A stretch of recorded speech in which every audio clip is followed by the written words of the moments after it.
বাংলায় ক্রমশ বেড়ে চলেছে সাম্প্রদায়িক দাঙ্গার বাতাবরণ। পবিত্র ঈদের আগে বাংলা জুড়ে ঘটে চলেছে একের পর এক সাম্প্রদায়িক দাঙ্গার ঘটনা। মালদার মোথাবাড়ির পর এবার দাঙ্গার আগুন জ্বলল মুর্শিদাবাদের নওদায়। শনিবার রাতে সেখানে কিছু পানের বরজে লাগিয়ে দেওয়া হয় আগুন, পাশাপাশি ভাঙচুর চালানো হয় বেছে বেছে ওই এলাকার কিছু দোকানেও বলে অভিযোগ। ঘটনাকে ঘিরে স্বাভাবিকভাবে এদিন রাতে রীতিমতো উত্তেজনা ছড়িয়ে পড়ে নওদার ঝাউবনা এলাকায়। ঘটনাকে কেন্দ্র করে পুলিশের নিষ্ক্রিয়তার অভিযোগ তুলেছেন ওই এলাকার জনসাধারণ। অন্যদিকে বিরোধীদের বক্তব্য, নির্বাচনের আগে জয়লাভের আশায় বাংলায় পরিকল্পিতভাবে এই দাঙ্গা সৃষ্টি করছে রাজ্য সরকার। আমি অধীর চৌধুরী ভোটে হারতে পারি, আমি অধীর চৌধুরী ভোটে জিততে পারি।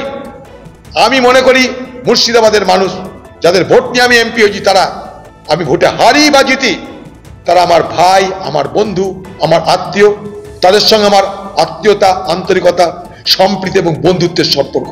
যতদিন আমি বেঁচে থাকবো, যতদিন এখানে কংগ্রেস পার্টি বেঁচে থাকবে, এই মুর্শিদাবাদ জেলার যে কোনো প্রান্তে, যে কোনো এলাকায় কোনো দাঙ্গা হতে গেলে সব থেকে আগে আমরা প্রাণ দেওয়ার জন্য এগিয়ে যাব।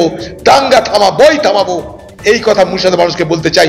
কোনো প্ররোচনায় পা দেবেন না, যাকে খুশি ভোট দিন, কিন্তু সাম্প্রদায়িক মানসিকতায় কেউ ভোটে অংশগ্রহণ করবেন না। মুর্শিদাবাদের ক্ষেত্রেও এই কথা সত্য। বাংলার মানুষের কাছে একটাই দাবি করতে চাইছি, যাকে খুশি ভোট দিন, কিন্তু সাম্প্রদায়িক মানসিকতায় আক্রান্ত হয়ে ভোটে অংশগ্রহণ করবেন না। তাতে সমাজের ক্ষতি, রাজ্যের ক্ষতি। শুধু লাভ কার? সরকারি দল আর বিরোধী দল।